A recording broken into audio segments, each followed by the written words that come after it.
এক বক্তব্য দিয়ে পাহাড়ে বাজিমাত করে দিলেন প্রফেসর ডক্টর মানিক সাহা।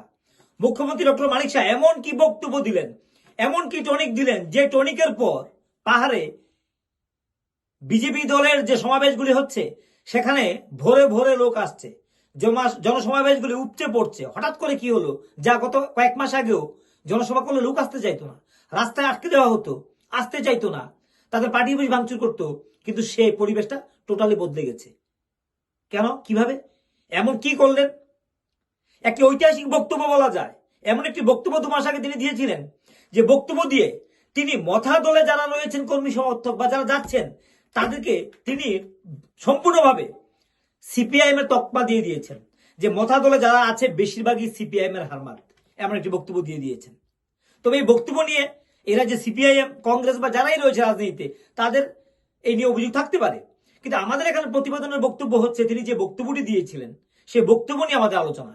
এটা রাজনৈতিক রাজনীতি যারা করছেন তাদের হচ্ছে আলোচনা বিশ্লেষণের জায়গা, তারা তাদের কথা বলবেন, কিন্তু আমাদের এখানে বক্তব্য হচ্ছে আমরা যা লক্ষ্য করতে পেরেছি সেই বক্তব্যের পর তিনি যখন বললেন 18 নির্বাচনের পর যখন 19-20 সালে যখন মথার সৃষ্টি, সেই মথায় কারা গিয়ে প্রবেশ করেছে, দীর্ঘদিন যারা পাহাড়ে সিপিআইএম ছিল, যাদের আর এখন বরফ বলছে না বিজেপিতে, তখন যারা বিজেপিতে আসবেনও না, তারা গিয়ে ঢুকে গেলেন রাতারাতি মথায় গিয়ে তারা শক্তি প্রদর্শন করলেন এবং পাহাড়ে নাকি অশান্তি করছেন, এবং তিনি সেই তৃণমূলের মমতা বন্দ্যোপাধ্যায়ের মতো সে হারমাত্মক পার্টি তিনি দিলেন।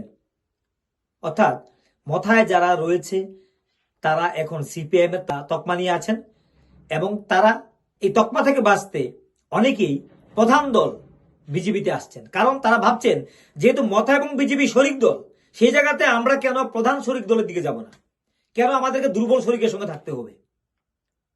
পাহাড়ে এডিসি নির্বাচনের আগে এই মাত্র 1.5-2 মাসের মধ্যেই কিন্তু বিজেপি তার শক্তি তৈরি করছে, হারানো জায়গায় ফিরে পাচ্ছে, যেটা বিজেপি ছেড়ে রেখেছিল মাথার উপরে, সেটা কিন্তু এখন আর ছাড়তে চাইছে না। এই একটি বক্তব্য কি ছিল সেটা আমরা আপনাদেরকে শোনাচ্ছি।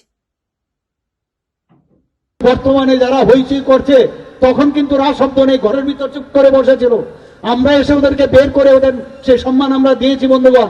এখন আমাদের উপর খবরদারি করার চেষ্টা করে। মনে আছে 2021 এডিসি ইলেকশনের সময় আমরা বহু জায়গায় আমাদের যে কার্যকর্তাদের মেরেছে ওরা। আমি নিজে গিয়ে দেখলাম মহারাজা বীর বিক্রম কিশোর মানিক্য বাহাদুরের যে ফটো আমাদের যে ভারতীয় জনতা পার্টির অফিসে, সেখানে মাটিতে লুণ্ঠিত হচ্ছিল, আমরা উঠে সেটাকে পরিষ্কার করে রাখছিলাম। এখন বলছে মহারাজা মহারাজা, তখন কোথায় ছিলেন? তাহলে এই লোকগুলো কারা? এই হারমাত বাহিনীর, সিপিএম এর সব হারমাত বাহিনী এখন গিয়ে ঢুকেছে এই লোকাল পার্টির মধ্যে বন্ধুগণ। ওদেরকে চিনতে হবে, ওদেরকে চিনতে হবে, এবং আমি পুলিশকে বলেছি লিস্ট করবার জন্য। কোনো অবস্থায় ছাড়া হবে না এই গুন্ডাগারদের। আমার লাইফে আমি জীবনেও গুন্ডাদের সাথে আমি আপোষ করিনি, আগামী দিনও আমি করবো না, এটা আপনাদের সামনে আমি বলে রাখলাম বন্ধুগণ।